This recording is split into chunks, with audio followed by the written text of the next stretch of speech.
नमस्कार बच्चों, आज मैं आपको एक पत्र कराने जा रही हूँ जिसका नाम है संपादकीय पत्र। यानी कि किसी एक संपादक को पत्र लिखना। संपादक वो होता है जो कि किसी समाचार पत्र में काम करता है और संपादक का काम करता है, जो अखबार छपवाता है, न्यूज़ देखता है, कितनी न्यूज़ है, किस प्रकार से इसमें काट छाँट करनी है और किस प्रकार से वह उसको छपने योग्य बनाता है, उसको बोलते हैं संपादक।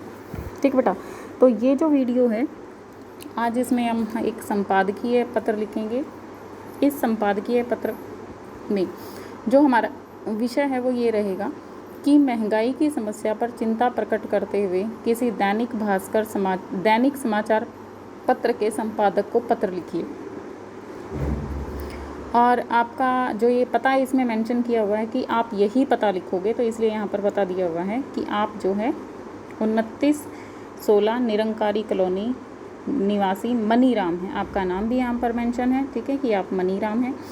सबसे पहले पत्र शुरू करने से पहले सबसे पहले जो है हम अपना पता लिखते हैं, यानी कि जो हम पत्र भेज रहा है प्रेषक, ठीक है, वह उसका पता होगा। और इसमें जो है सबसे पहले आपको यहाँ पर आपको पता दिया हुआ है कि 29/16 निरंकारी कॉलोनी, और निरंकारी कॉलोनी कहाँ है? दिल्ली में है। तो सबसे पहले हम अपना पता लिखेंगे 26/16 निरंकारी कॉलोनी दिल्ली। उसके बाद डेट आएगा, तिथि आएगी, और तिथि हमने यहाँ पर मेंशन की है। आप अपनी वो तिथि लिखिए जो आपको दी गई है, ठीक है।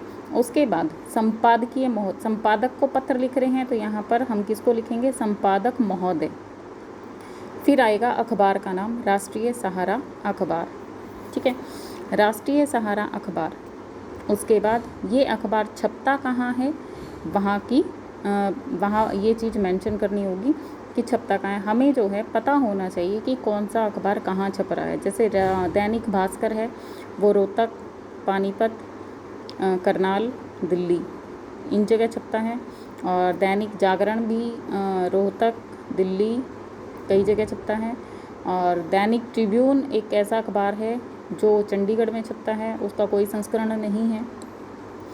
और Hindustan times, times of India, ये सारे दिल्ली में छपते हैं, ठीक है। तो आपको क्या करना है कि आपको 5-6 अखबारों के नाम याद करने हैं, और वो कहाँ पर छपते हैं, उनका ऑफिस कहाँ है, वो भी आपको याद करना है, ठीक है बेटा। उसके बाद आता है विषय, कि हम किस विषय में जो है ये पत्र लिख रहे हैं, ठीक है, किस विषय में लिख रहे हैं। यहाँ पर हमारा जो पत्र होता है, जहाँ पर हेडिंग दी होती है, तो इसमें ही हमारा विषय भी शामिल होता है। और ये विषय है, हम लिख रहे हैं महंगाई की समस्या पर चिंता प्रकट करते हुए। तो विषय क्या रहेगा? बढ़ती महंगाई के संबंध में। उसके बाद आता है संबोधन शब्द। संबोधन, हम किसको संबोधित कर रहे हैं? श्रीमान जी लिख सकते हो, महोदय लिख सकते हो, या फिर आप संपादक महोदय भी लिख सकते हो। यानी कि अखबार संपादक को लिख रहे तो संपादक महोदय भी यहाँ पर मेंशन कर सकते हो, ठीक है। उसके बाद अब यहाँ पर सबसे पहले हम ये मेंशन करेंगे कि हम जो ये पत्र है वो किस लिए लिख रहे हैं, ठीक है। तो यहाँ से शुरुआत करते हैं कि आपके सम्मानित पत्र के माध्यम से मैं सरकार और संबंधित अधिकारियों का ध्यान दिनों दिन बढ़ती महंगाई की ओर आकर्षित करना चाहता हूँ, ठीक है। मैं आपके सम्मानित पत्र के माध्यम से सरकार और संबंधित अधिकारियों का ध्यान दिनों दिन बढ़ती महंगाई की ओर आकर्षित करना चाहता हूँ। उसके बाद लिखेंगे कि हमारा देश महंगाई हमारे देश की समस्या है, जिससे बहुसंख्यक जनता त्रस्त है। त्रस्त का मतलब दुखी, ठीक है। महंगाई हमारे देश की समस्या है, जिससे बहुसंख्यक जनता, यानी कि बहुत से लोग जो हैं वो त्रस्त हैं, दुखी हैं। इसका अधिक प्रभाव मध्यम और निम्न आय वर्ग के लोगों पर अधिक देखने को मिलता है।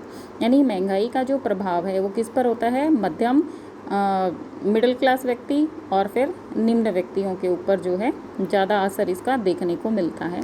वर्तमान में बढ़ती महंगाई ने आम आदमी का जीना मुश्किल कर दिया है, ठीक है।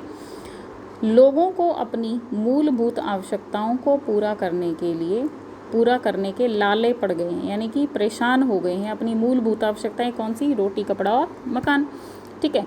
इन चीज़ों की आवश्यकताओं को पूरा करने के लिए लाले पड़ गए हैं। महंगाई बढ़ाने में बाढ़, सूखा और अन्य प्राकृतिक आपदाएं तथा जमाखोरी, कालाबाजारी, मिलावट, अधिकाधिक लाभ कमाने की स्वार्थपरक प्रवृत्ति भी जिम्मेदार है। क्या कि महंगाई बढ़ने के कारण लिखने हैं यहाँ पर हमको कि महंगाई बढ़ने के कारण क्या क्या हैं। एक तो बाढ़ है, सूखा है। अच्छा, ये तो हो गई प्राकृतिक आपदाएं, जैसे भूकंप आ गया, अन्य तरह की सुनामी आ गई, इस तरह की जो प्राकृतिक आपदाएं हैं वो हो सकती हैं। या फिर ये मैन मेड भी होती हैं, जैसे कि जमाखोरी करना, कि बहुत सारा माल अपने गोदामों में जमा कर देना और उसको ऊंचे दामों में बेच देना। कालाबाजारी का मतलब होता है ब्लैकमेलिंग, ठीक है, मिलावट करना, चावल में, दाल में कंकड़ मिला दिए, ठीक है, इस तरह से। और अधिक से अधिक लाभ कमाने की जो लोगों की परक प्रवृत्ति भी जिम्मेदार है, यानी कि वे स्वार्थी हो गए हैं, अपना लाभ कमाने के लिए ये सारी काम वो करते हैं। इसके अलावा संपन्न वर्ग द्वारा अधिकाधिक वस्तुओं की खरीदारी का शान प्रदर्शन करना भी एक कारण है, ठीक है। महंगाई का एक कारण उन्होंने क्या बताया कि जो संपन्न वर्ग के लोग हैं, हाई लेवल के जो लोग हैं, वो अधिक से अधिक वस्तुओं की खरीदारी करते हैं। यानी कि एक कार उसके पास है तो वो क्या चाहते हैं, हमारे पास 2 हो, जिसके पास 2 है तो वो सोचते हैं हमारे पास 3 हो, जिसके पास थोड़ा अच्छा मकान है वो चाहते हैं हमारे पास बंगला हो। तो यानी कि वो अधिक से अधिक वस्तुओं को खरीद कर अपनी शान प्रकट करना चाहते हैं। उसके बाद फिर वो कहते हैं कि मूल्य वृद्धि तथा महंगाई रोकने के लिए वस्तुओं का अधिक से अधिक उत्पादन, सार्वजनिक वितरण को सुचारू करने तथा लोगों की जमाखोरी आदि पर अंकुश लगाने की आवश्यकता है। यानी कि यहाँ पर हम अपने सुझाव भी डाल सकते हैं कि हम जो हैं किस प्रकार